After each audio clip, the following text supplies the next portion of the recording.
I'm going to talk to you about art. Hello. I'm going to be talking about art to you. I'm getting used to this format, not quite comfortable with it. And I want to talk about really essential things that artists must consider before they start working, in my opinion, why we work, what motivates us, and so forth. I see I must also need some cosmetic surgery. Who would ever think an artist needs to think about this kind of stuff? Hilarious. Okay, and tooth polish. Would not hurt one bit.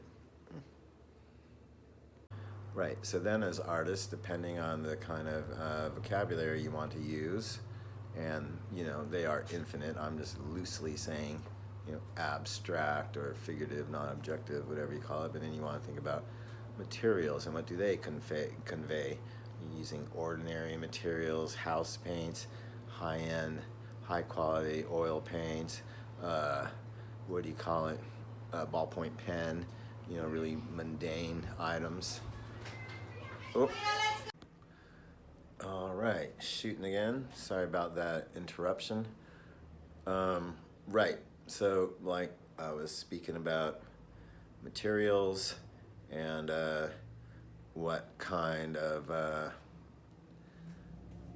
impact materials make and what do they suggest. I mean, they're huge, like whether you're using impacted oils or lean paint, thick paint, plastic materials, what have you. So still trying to get over this whole video thing and stop wiggling around here. All right, cool. So one thing I can talk about are what I'm currently working on are my nail lacquer paintings.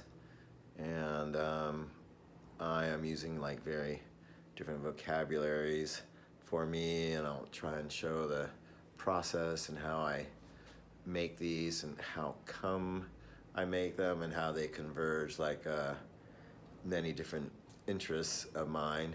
For example, just like the material that they're put on, this found wood is some of them are like 150 years old and been soaking in lakes and what have you. I use a lot of found wood, repurposed wood, like found things, giving them like a new life. And I love like the acquired history of age or the implication of that.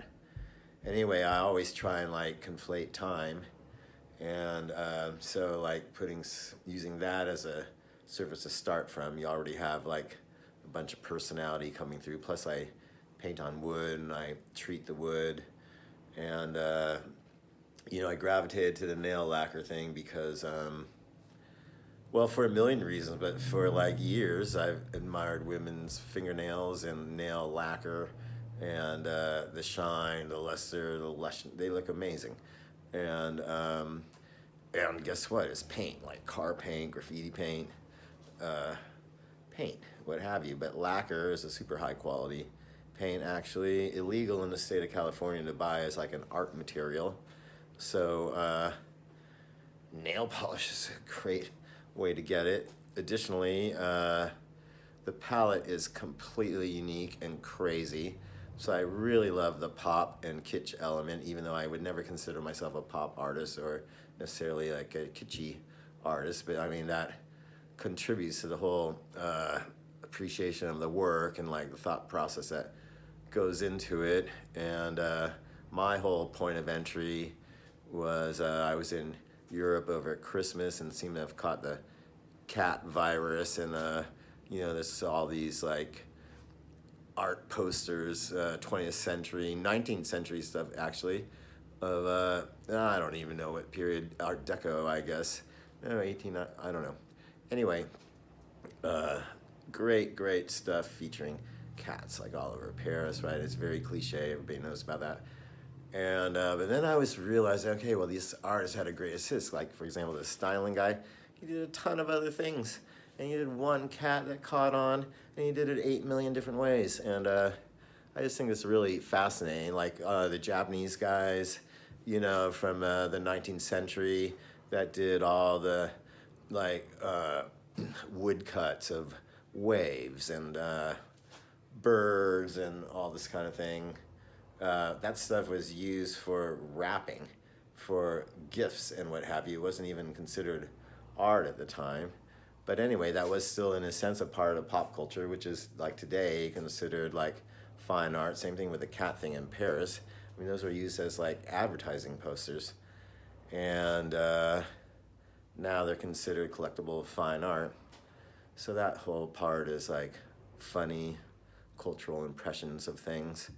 But anyway, so one of my points of it, one of my criteria for making this work is like I want to move people. I want people to get into my work. So like to do that, I wanted to use a vocabulary that spoke to people. So I was starting with a figurative vocabulary. I wanted this lushy, rich, seductive surface that people could get into, and then I was thinking like content. Like if I want to move people, they got to incorporate it into their lives. Like how is it going to matter to them? And how it matters to them is like they personalize it, right? So they have to like it before I can get in there and like change things around and do my little subversive twists or what have you. So like a lot of my content selection choices were informed by that. Like people like color, people like impressionism, just really obvious stuff, right? Lowest common denominator. People like flowers, what uplifts people, what makes people feel good. And I always think of like Rothko always said like he wanted people to get lost in his work and burst into tears or what have you, have a deep emotional experience. And yeah, I want to move people. So like that informed my choice to go in this particular direction with variations of spring blooming trees and murmurating birds and this lush, crazy surface of that the nail lacquer provides. And then I just get in there and do my thing, bear down, follow my nose, and swim in the process, basically. So that's what informed my nail lacquer paintings.